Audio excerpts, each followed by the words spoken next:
Question number 5C. Next question.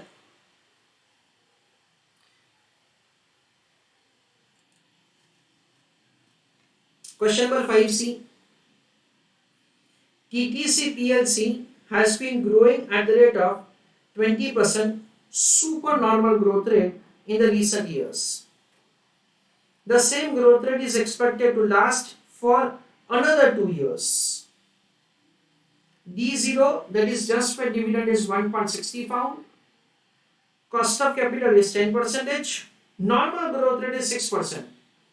Means after 2 years the growth rate will become constant for perpetuity 6%. What is TTC stock worth today? Means the question says that you have to find P0. What are its expected dividend yield and capital gain yield at this time? That is a question. So here basically there are 3 questions which have been provided to us. In the first question we are required to make the calculation of P0. That is answer of question number 5C. In the first question we are required to find P0. Second question says that you are required to make the computation of the dividend yield. Dear students, the term yield stands for the return. Return to whom? Return to the investor over here in this example. So what is the return that the investor is going to receive in form of dividend income is required to be calculated. Friends, it will be found as D1 divided by P0 into 100. That is the way we will find the dividend yield. Next is we are required to make the calculation of the capital gain yield. As far as the capital gain yield is concerned, it means that the return to the investor in form of change in the price of the security. So it will be calculated like this: P1 minus P0 divided by P0 multiplied with 100. That is the way the capital gain yield is required to be found. This is the way the 3 questions are required to be answered. Try to do answer on your own, then I will do working for you.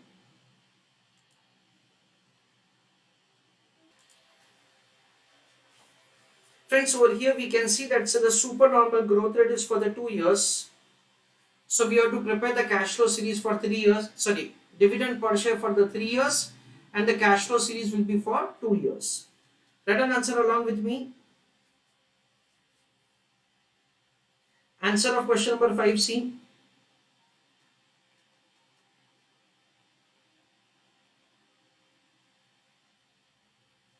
In the write down,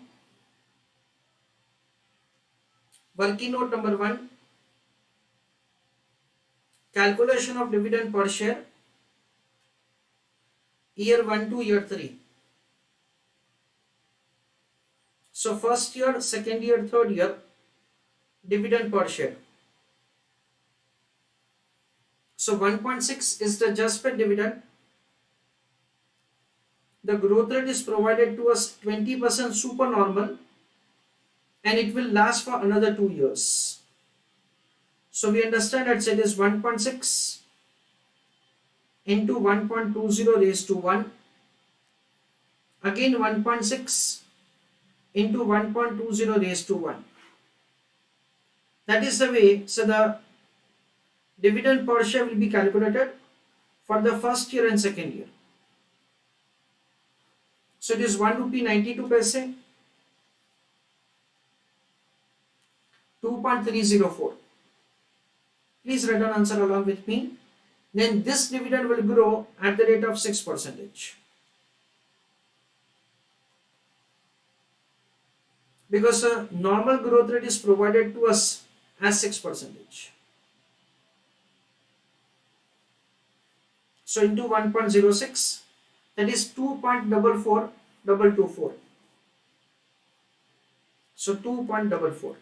That is the dividend per share. Working note number 2, calculation of P2. It is D3 divided by K minus E. Third year dividend is 2 rupee 44 paise.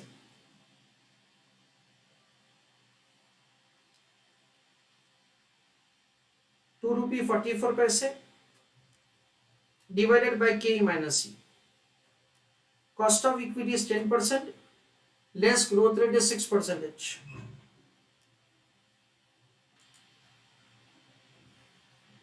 Sorry friends, over here there is a mistake on my end. It is 1.2 raised to 2 or otherwise 1.92 into 1.2 raised to 1. Sorry.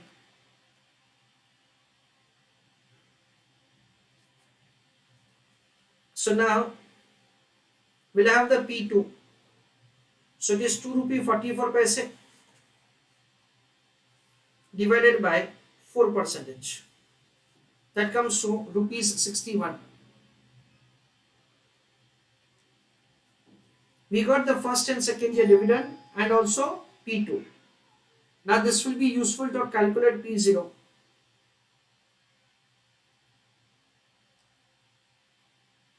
It is first year and second year.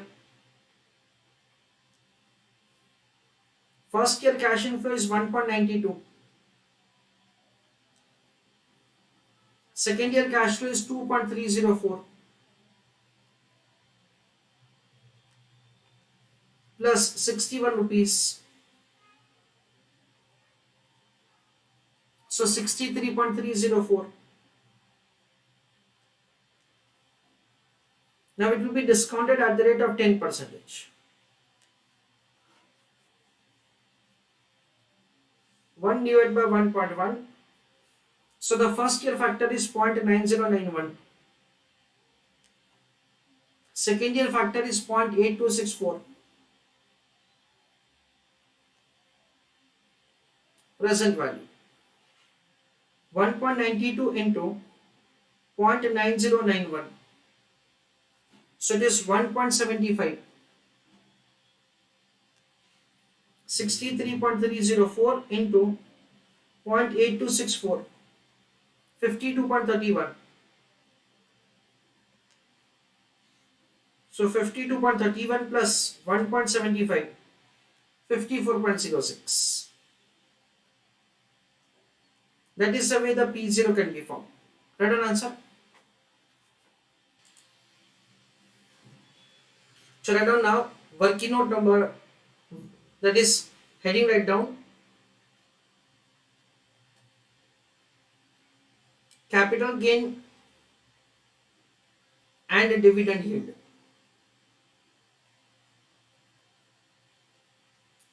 In that write down working note number 1, calculation of P1. P1 will be calculated. Again, there are two methods I have explained to you. I am going with the cash flow method. This becomes year 1, 63.304. Discounting at the rate of 10%. 0.9091. And based on that, the present value. So the answer is 63.304 into 0.9091. So 57.55. And that is how we will make the calculation of P1, 57.55. There is another method also that we have discussed. Now dividend yield. It will be calculated as dividend per share upon P0 into 100. What is the dividend per share? 1 rupee 92 paise. Divided by the current market price of the equity share. What is P0? 54.06. Into 100 for getting answer in percentage term. So what will happen? 1.92 divided by 54.06 into 100. That comes to 3.55%. This is what we understand is the dividend yield. And the next is the capital gain yield. It will be calculated as P1 minus P0 divided by P0 into 100. What is the P1 value? 57.55. What is P0, dear students? P0 is 54.06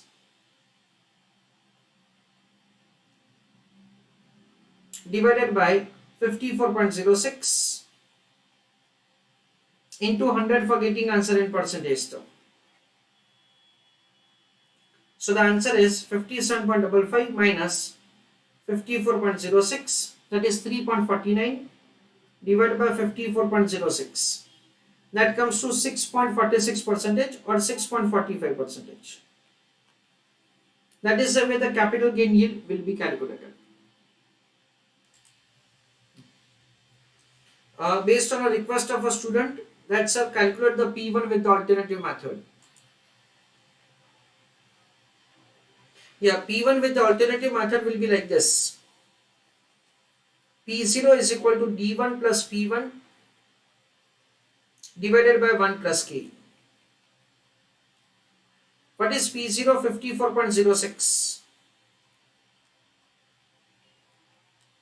What is D1? That is dividend. It is 1.92